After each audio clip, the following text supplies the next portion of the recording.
Dariq Whitehead was the Naismith High School Basketball Player of the Year last year. He is regarded as one of the top incoming freshmen.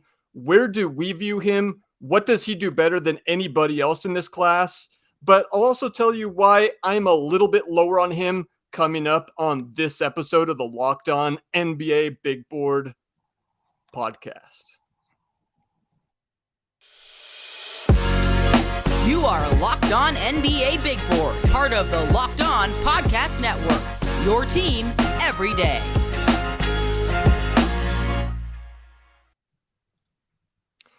All right, everybody, welcome into the Locked On NBA Big Board podcast. My name is Sam Ferris. You can follow me on Twitter at Draft Dummies.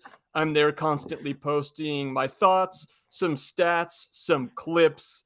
It is the offseason, but we don't stop. And I'm here with Leif Thulin. Leif, how's it going for you this afternoon? I'm doing well.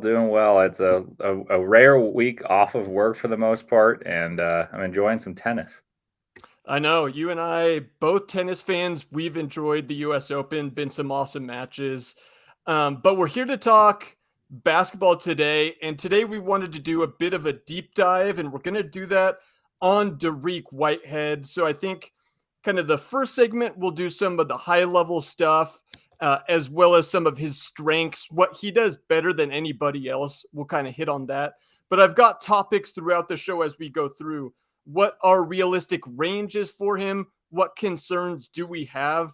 And then some fun ones at the end, like, if we were to compare him to last year's draft, where would we rank him?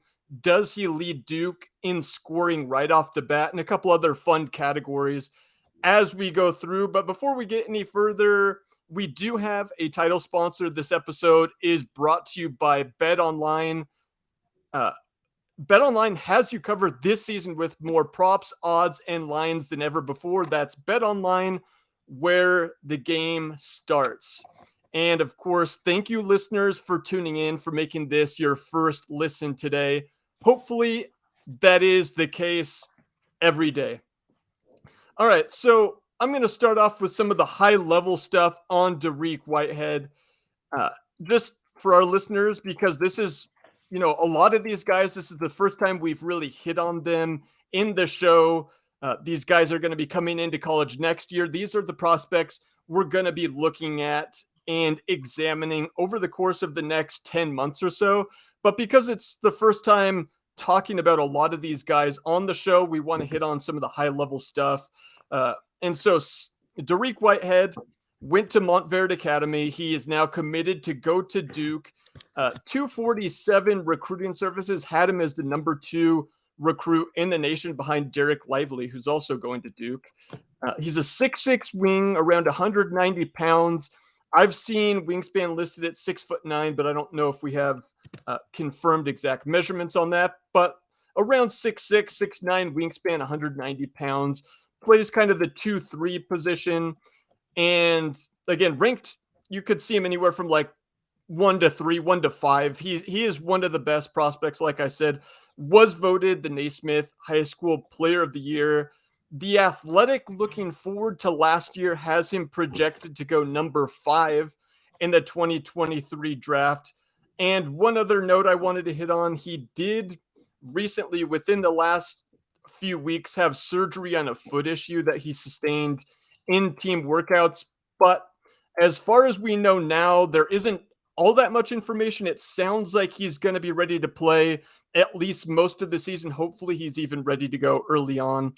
I know there, especially prospects like him, tend to be conservative, and rightfully so, but hopefully we get to see a lot of Dariq Whitehead next season at Duke. Okay, so without further ado, let's get into kind of the discussion here. Leif, let's start out with my first question, which is, what would you say is Dariq Whitehead's biggest strength as a prospect? Yeah, this is an interesting question because I think he's one of the guys that you say, wow, he's really good at a lot of things. And so I think that's a cop-out answer. So I'll go deeper, but I want to preface that by saying it's hard to decide, not because he's not good at a lot of things. It's because he's very good at a lot of things. It's hard to pick a top thing. But I would say playmaking, not in the sense of setting up teammates as a facilitator necessarily, but just creating offense. He gets to the rim. He can shoot mid-range jump shots. He can shoot threes. He thrives in transition. He's a pretty good run and jump athlete, and he's got all the fundamentals you look for, like ingrained into his game. He played on the team that had Cade Cunningham, Scotty Barnes, Day'Ron Sharpe, Caleb Houston, all these guys that are in the NBA, and some of them that are seemingly have the keys to the franchise to be the guy on NBA teams. And he played as a freshman. He played as a role player. Sophomore year, he still was more of a role player. Junior and senior year became spectacular and really embraced the role as a leader and the primary scorer. And I think those 2 years as a kind of an understudy to NBA lottery picks really helped him refine his game. And I think that's what makes him an offensive weapon more than a facilitator, more than a scorer. He's just so versatile, and I think he creates plays and scores the ball for himself and teammates. So that's why I would use the word playmaker, but not in the sense of like, wow, John Stockton passing the ball. Yeah, well, I really like how you brought up the different roles that he's played. That wasn't what I wrote down, but that's a really good point because we've seen him play with legit NBA guys that are soon to be likely all-stars. So we've seen him succeed, fitting into a role around those guys. But then as he's aged, grown into kind of the higher usage, he's done that too, and was obviously one of the best players as kind of the star for his team at Montverde. So that's just one of the benefits of playing for such a prestigious program. He did that as well as kind of anybody recently. So that's a really good point. The one that I wrote down, I went a little bit more kind of into the microscope here on a specific aspect of his game. It's the pull-up shot making for me is like the thing that to me sticks out the most as his biggest strength. And you combine the fact that he's a great pull-up shot maker with the fact that he's 6'6". So it's not like it's a 6'1", 6'2" guard here. Like he can shoot over the top of people and over the top of contests. And he's really hard to contest because of that size and his release. So especially the 1-2 dribble pull-ups from the perimeter, whether it's a long two that he can get to whenever he wants, or the pull-up three at his size, to me, like if he hits on his ceiling, that to me is going to be the biggest aspect of his game, that it's kind of undeniable and it's going to lead to efficient enough offense that, if that hits, that'll help leak down and set up the rest of his game. Yeah, I'm with you there. I think one thing to note is that he gets the pull-ups not as like an easy comp for mid-range jump shooting is Chris Middleton. Everyone talks about that if the player is good at jump shooting. So like Malachi Branham was compared to Middleton because he relies on the mid-range. I don't feel like that's like, I agree that's a huge strength of his, but I feel like he doesn't use that as like, oh, that's my bread and butter. He's very good at taking what's given to him, drives the ball well, and obviously there's going to be a step up in competition, but even in McDonald's All-Americans game against Shaedon Sharpe in AAU, he got the better of Shaedon Sharpe, who's older than him, and I think he's good at getting to the rim and feeling how the defense is playing and taking what's given. And I find that to be an underrated skill for stars, and that's what he was for a high school team. He was good at letting the game come to him, not forcing actions that he knows he's good at. So I think that'll even behoove him further. Yeah, one other important point that you just hit on, so that is a great connector to what I wanted to quickly mention next. A big strength for him as a prospect is his age. He's really young. He just turned 18. And when I look at the projected top 20, even like the whole first round next year, he's the youngest guy on the list. So he just turned 18. Cam Whitmore is slightly older, and Nick Smith slightly older than that. Those are kind of the three youngest guys when you look at least the Americans projected to go in the top 20 next year. So that is a big positive for him. He's just on that development curve. He's a little bit ahead. And just that age difference, like we talk about every year, that's something especially I do value a lot. So being that young and being, such a good player for his age group already is a big positive. So we've got a couple of fun topics we're going to get to next. The next thing I want to hit on after the break is where exactly you have him on your board and what a kind of realistic range looks like. But first, a word from our sponsors. It's BetOnline. BetOnline.net is your number one source for all your pro and college football betting needs and sports info this season. Find all the latest football league developments, game matchups, news, and podcasts, including this year's opening week games. BetOnline is also your continued source for all your sports wagering info, including live betting, esports, and scores. It's the fastest and easiest way to check in on all your favorite sports and events, including MLB, MMA, boxing, and golf. Head to the website today or use your mobile device to learn more about the trends and actions. That's BetOnline, where the game starts. All right, Leif, I want you to go first on this one. I mentioned The Athletic. They had him projected to go number 5, looking forward to next year. That's kind of the range you'll see him in. Where do you have him on your board right now? And what's kind of a realistic range of, if you had to project where you could see him ending up in, looking forward to the 23 draft? Yeah, I don't have a fully constructed big board yet. I've kind of got an idea, an amalgamation of players that I have in certain tiers. So I would say he's roughly 5 through 8. I think I'd lean towards 6 through 8 on my board. And 5 is about the highest I can see him going. And that's not really a slight to him whatsoever. I just think the people in front of him are extraterrestrial, especially 2 of them.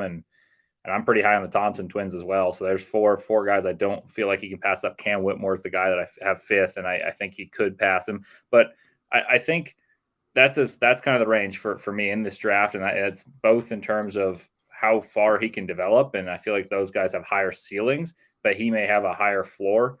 But the ceilings are really high for some of those guys ahead, and the floors aren't too low. So that's why I've kind of got a pretty standard defined area for him to be. I think there's obviously fits, but there are going to be a lot of teams. Like locally, the Jazz are certainly a team that I think would be happy to get Dariq Whitehead should they not get a top 3 pick. And I do think there's a very good chance he goes top 8 in this year's NBA draft.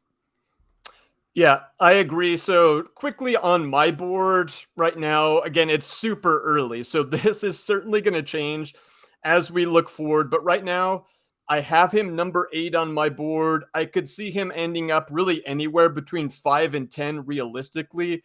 Now, if he really kind of disappoints at Duke and doesn't play as I expect him to, there's certainly always a chance that he can end up going lower. We see that every year with a few guys. But realistically, 5 through 10 is where I'm looking at. To hit on a couple of the guys you mentioned, Cam Whitmore, to me, like one of my stronger takes right now is I have him 3rd right now on my board, and I'm pretty comfortable with that. I really like what he brings. And then I would have Amen Thompson certainly above him.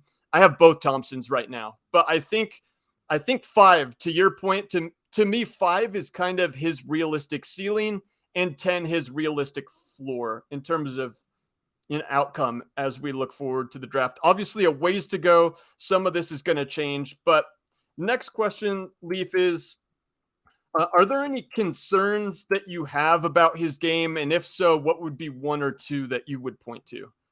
I think the first one is an obvious one, and you alluded to it, is he had surgery on his foot, and you wonder how quickly he recovers. Does he go under the microscope of, oh, wow, this guy's inefficient, or because he's getting a lot of volume, or the opposite, he's not getting a lot of volume and he's being really efficient, a la AJ Griffin last year, who's a good example of this, getting injured preseason, came back, didn't have the same workload, and then if he really shined throughout ACC play. I think Whitehead's going to have a bigger workload than Griffin, both because the team is more orchestrated to his strengths than it was Griffin's, but also I think he's more reliant on explosiveness, not in the sense of like verticality explosiveness, but just speed and agility than Griffin was. So we'll see how he's impacted by that. But to your greater point, I would say, does he have something that make him worth drafting as a potential star rather than a 2nd and 3rd complementary player? We've tossed around a few names, and one of the best Robins in the NBA is Chris Middleton. Do you draft him as the Chris Middleton, or are you trying to get a star if you take him top 5? So then does he fall 5 through 10, where you're certainly satisfied and maybe even ecstatic at the possibility of getting a Chris Middleton-esque player? And so that's the question that really kind of impedes him ceiling-wise from being overcoming that kind of fifth spot where I feel like there's a plateau of talent, and it starts to become a valley compared to the top 5 whose ceilings are like I mentioned extremely high. Yeah, you bring up some valid points, and while you're at it, this is all debatable, obviously. So if you're watching this on YouTube and you want to leave a comment, let us know where you are. Obviously, Leif is slightly higher towards the higher range at this point. I'm a little bit lower, and I'm about to explain kind of why that is. So let us know where you are at this point on Dariq Whitehead and what you want to see from him at Duke next year. But Leif, I think I've tweeted this out. So, and obviously, we're going to get a real answer to this as we see him play at Duke next year. Is when I look at him from a physical perspective, a lot of people just say, yeah, he's athletic, but they don't really dig into the different kind of aspects of athleticism. There's a lot that goes under the whole umbrella of athleticism, right? So, I'm going to go on a little bit of a spiel here on what I view him like athletically. So from a high level, I've talked about this a few times, but to me, when I watch him aesthetically and the way that he moves out there, physically, he reminds me a lot of Harrison Barnes. Now, obviously, he's 3 inches shorter, and like Harrison Barnes is a good player, but their physical shortcomings, uh, I think, are pretty similar. Now, Harrison Barnes, especially going back to him as a prospect, was a good straight line athlete, and when he could load up, he could get up for some big dunks. But my concern there is that I think there's different aspects of athleticism, and I would classify them both kind of as stiffer athletes that aren't that don't have a ton of agility. And I think Dariq Whitehead similarly can explode in a straight line. And if there's not a lot of traffic, he can get up for dunks. He's a little faster than Barnes too, but on the ball, I don't see a lot of whatever term you want to use, whether it's wiggle, flexibility, bend, off the dribble. He doesn't really have much of that, in my opinion. And he doesn't really move that well laterally or explode that well in traffic. And so the way that I'd come in to summarize that is I view him a bit more as like a robotic, kind of like a stiff athlete, similar to a Harrison Barnes. Now, that kind of manifests itself on the court because a lot of people point to one of Dariq Whitehead's biggest shortcomings at this point, or question marks, is his handle, which to me is pretty loose and not that advanced. And I think that is kind of a symptom of this kind of stiffness, this lack of bend that he has.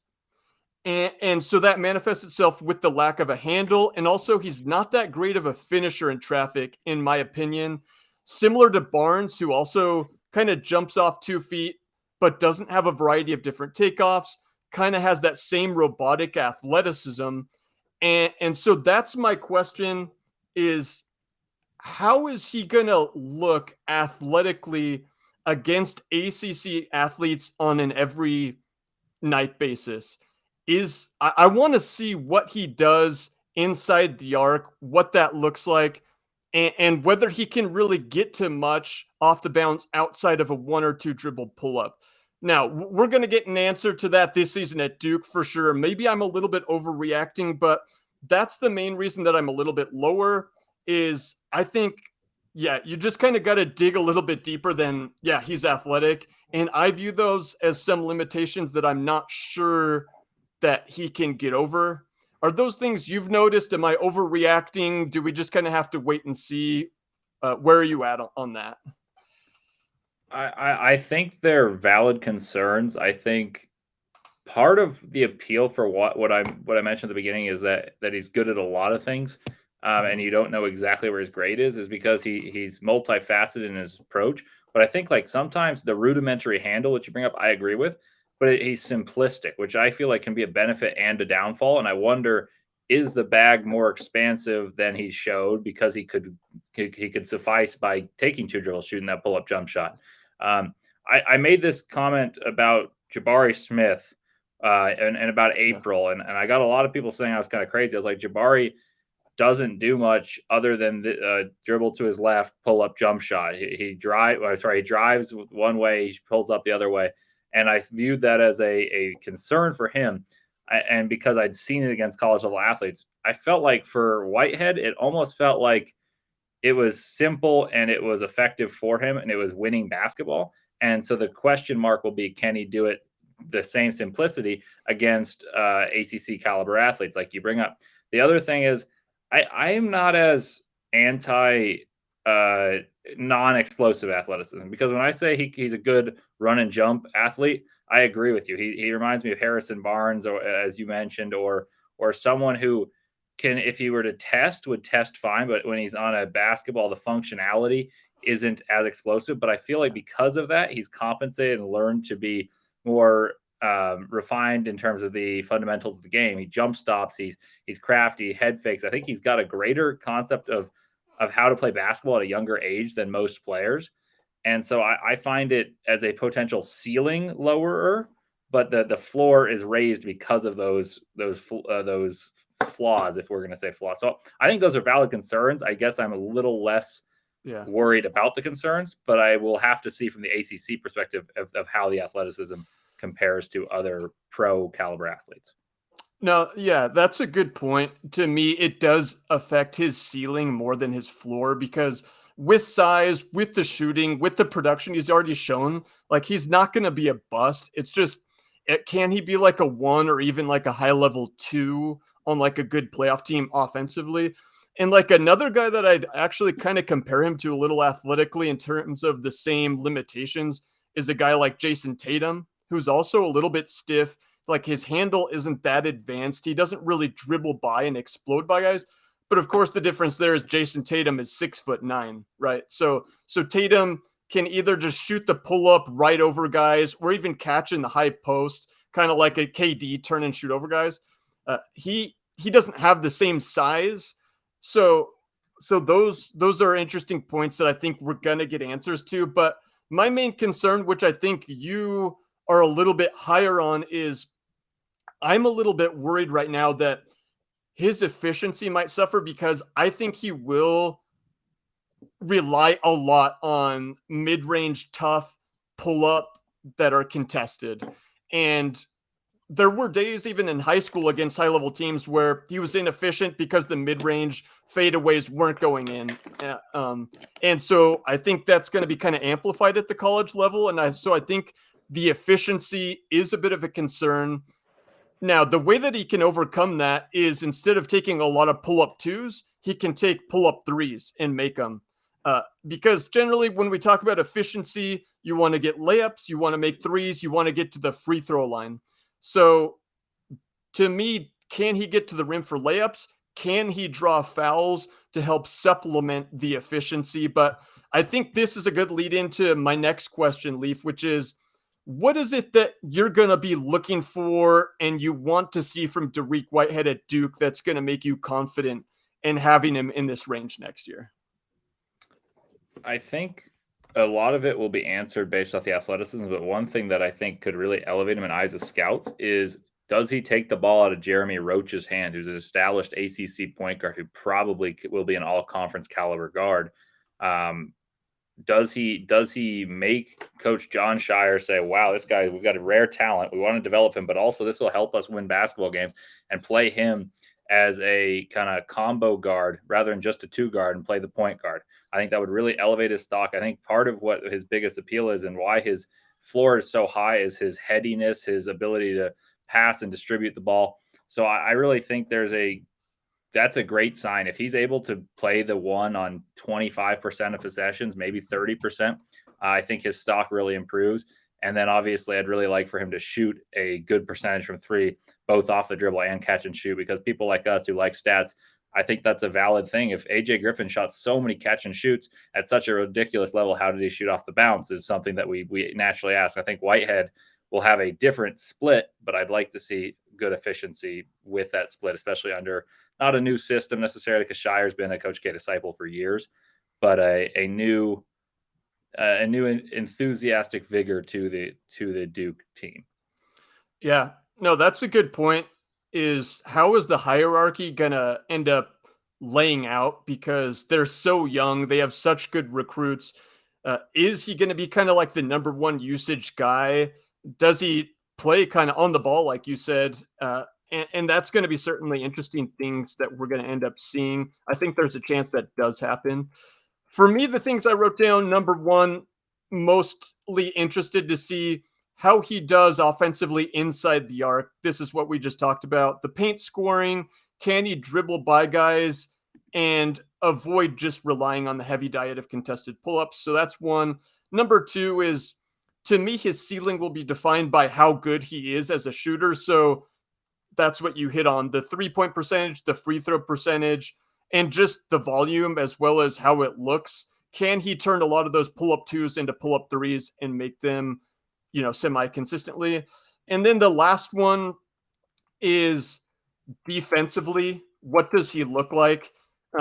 Does he move well? And then I'm a guy that always values the stock percentages because that's kind of a good indicator of defensive athleticism and activity. Does he get steals and blocks? And then just does he look the part moving around with length, with activity defensively? Because comparing him again, he's not the same size as Jason Tatum, but I do think the way he can reach his ceiling as a player is similar, where you hit on the shooting and you hit on the defense and you can kind of fit in any lineup and just be a really, really good number two. So I'm interested to see how he looks defensively at Duke as well. Yeah, I think defensively at Duke, there's going to be a question of that was similar to last year. How much was Mark Williams' presence helpful for guys like Banchero and Griffin?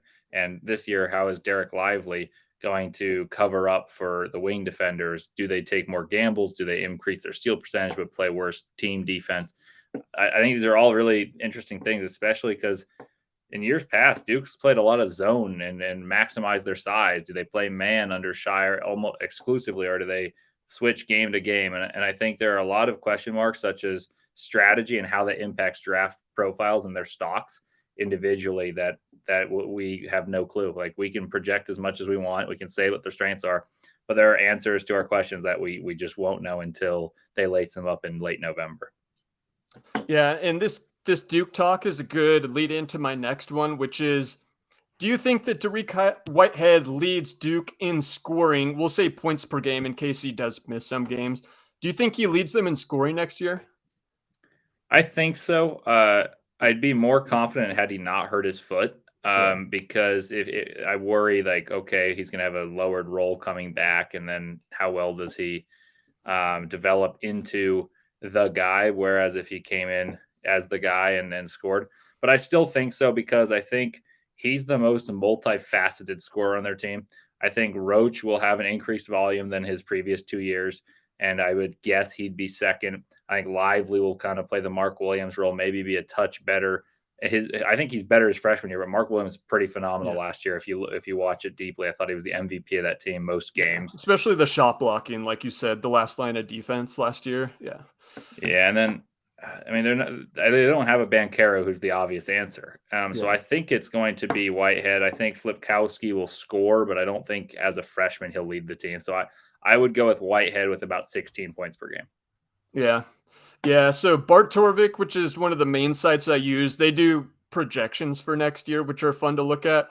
They have Lively number 1, Whitehead 2 at 16.8 and then 15.1. I personally would put Whitehead ahead, but I think Filipowski would be kind of an interesting bet just because he's the prototypical kind of college big scorer that has a lot of skill, can kind of score mid-range posts. Those kind of guys tend to be featured in college offenses. So if Whitehead misses some time, then maybe he ends up being kind of the freshman that leads the team in scoring. It'll be interesting, but Bart Torvik has those 3 freshmen leading the way in scoring with Roach in 4. So I think that will be interesting to keep an eye on. And next question is, when we look back at last year's class, Leif, where would you rank him compared to the guys from last year? Does he crack that big top 3 for you? And if not, where would you kind of slide him in? I have him pretty safely at 5 or 6. So I had last year, Paolo Banchero was my number 1. Number 2 was Chet. Number 3 was Jaden Ivey. Number 4 was Jabari Smith. And then number 5, I had I had AJ Griffin actually. This was before he started getting some injury issues throughout the workout, so that feels a little worse now. But I had him and Jalen Duren at 5 and 6, and I think he's a better prospect than Griffin. Duren, I think's got maybe a higher ceiling than Whitehead, but Whitehead has a really high floor. But there's some hindsight in that Duren one. So I would say 5 or 6. I think he's a better prospect initially than Benedict Mathurin, who was picked 7th, or he was picked 6th. And so I would have him 5 or 6. Yep. So we're right in lockstep there. I had Chet, Jabari, Paolo, Ivy, Jalen Duren. Jalen Duren was kind of the guy I was highest on versus consensus. I had him strongly there at number 5. And so my question to myself is, I definitely wouldn't have him above the top 4 guys. But right now, he versus Duren is really interesting because positionally, I value the wing, I value the shooting. But just when we kind of toss that out, I like Duren's game. I like, again, similar how young he was last year, but also just the physical dominance. And I just think he's going to be a really good starting center, a potential lower end all-star for a long time. So that's difficult for me right now. So right now, I would say conservatively, I'd have him 6th, but he certainly has a chance that he could move up. Again, we're not going to be comparing him to last year's guys, but if he plays, above my expectation, even just by a little bit, he can certainly move up to number 5. He's really close as a prospect to Jalen Duren. But because you mentioned Benedict Mathurin, that's one I wanted to hit on, Leif, because physically they're very similar. 6'6", 6'9" wingspan. Mathurin obviously was a little bit older as he came into the draft, so he weighed a little bit more, but very similar physical profile. And even if you just kind of look at it, step back, their archetype where, they're 2s, probably 2-3, positionally, very good shooters off the bounce, 1-2 dribble pull up. Like if you look at them from a high level, they're pretty similar. What would you say that differentiates him from Mathurin, or do you view them in a very similar tier? Yeah, I think Mathurin's a better run and jump athlete. Agree. And Mathurin may be a better catch and shoot shooter, which you'd say like, oh, he's a better 3-and-D then. But I think Whitehead's got more playmaking, both in the traditional sense of he's a better passer, but also in the sense that he can impact better offensive basketball in a way that Benedict Mathurin couldn't do, because he can play on the ball, he can play off the ball, he can score in multiple different areas of the game. Mathurin was more, I'm going to dunk in transition, I'm going to pump fake you on a 3, get all the way to the rim, or I'm going to hit a spot of 3. I think Whitehead's got a more well-rounded game at 18 than Mathurin had at 20, but Mathurin had a team that was beautifully orchestrated. I think they were the best when Arizona played their best basketball. They were the best team in the country. They just didn't play their best basketball as often as some other teams did. And Mathurin was the benefactor of that, the main beneficiary of that, because he was their best player. And then the other point I want to bring up is that guys like AJ Griffin, Benedict Mathurin, Keegan Murray, the reason they're all similar in a lot of people's boards was for very different reasons. And I think Dariq Whitehead somehow covers all of their different individual strengths somewhere along his strengths. He's more of a collage, whereas those guys are kind of like pinpricks on a graph that say, well, this is where strengths are, and this is typically an indicator of success in basketball. Whitehead's may not be as firm a blot on the graph, but it's there, and he covers more expansive territory in terms of strengths of basketball. Yeah, I agree. The main point that you hit on that I want to reinforce is the age difference, where I think they're going to be similar level players by the time Dariq is entering into the draft next year, as Mathurin was this past cycle, but just the age difference is a big difference. And so that couple years difference, when you look down the line and say, is Dariq Whitehead really 2-3 years behind developmentally Mathurin? I don't think so. And so when you look at that age curve, the trajectory that he's on, I expect that there's a chance that he could end up reaching a higher end outcome based on what we've seen thus far. So the age difference is the main aspect, and he has shown more just scoring and just overall playmaking ability than Mathurin had to that point in his career as well. Because like you said, just probably the second half of last season, we saw Mathurin start to improve in the pick and roll. He was hitting Koloko on lobs and bounce passes out of the pick and roll more effectively. And just that off the dribble game, which then we saw in the tournament, just the scoring, he kind of went to another level. But Dariq Whitehead's already there in some of those areas, so he is ahead of him on that trajectory, that curve. And that's why I like Mathurin a lot. He looked really good in Summer League, but I do think that Dariq Whitehead is a better prospect. And I'm very excited to keep an eye on him. Hopefully he plays all of next season because he's one of the more interesting prospects for me to kind of figure out and watch next season. But as we finish up, I want to say thank you to the listeners. Thank you for tuning in, making this your first listen today. Hopefully that's the case every day. I just got done applying for the credential to see the Wembanyama versus Scoot games in October. I hope to be there in person. Very, very excited about that. Some very fun news. Anything you wanted to pitch? Anything you wanted to say, Leif, before we finish up today? Yeah, no, I was speaking with someone about that yesterday. I don't know if I'll be able to make it, but I really want to. And I just can't wait for college basketball. That's an amazing event with the probably number 1 and 2 picks. But college basketball is kind of where I lock in and say, wow, like this player is way better than I thought. This player has a chance to be this caliber of NBA player. And I love the game itself, even without the draft part. And then when you add in the draft part, there's so many levels to it. There's so many good teams. I think this is going to be the best college basketball year that there's been in terms of great teams and great players. So keep listening to our content. We're going to churn out a bunch of it, including some previews and player profiles coming up soon. Yep. Thank you, Leif, for joining me. And thank you, listeners, for tuning in. Have a great rest of your weekend.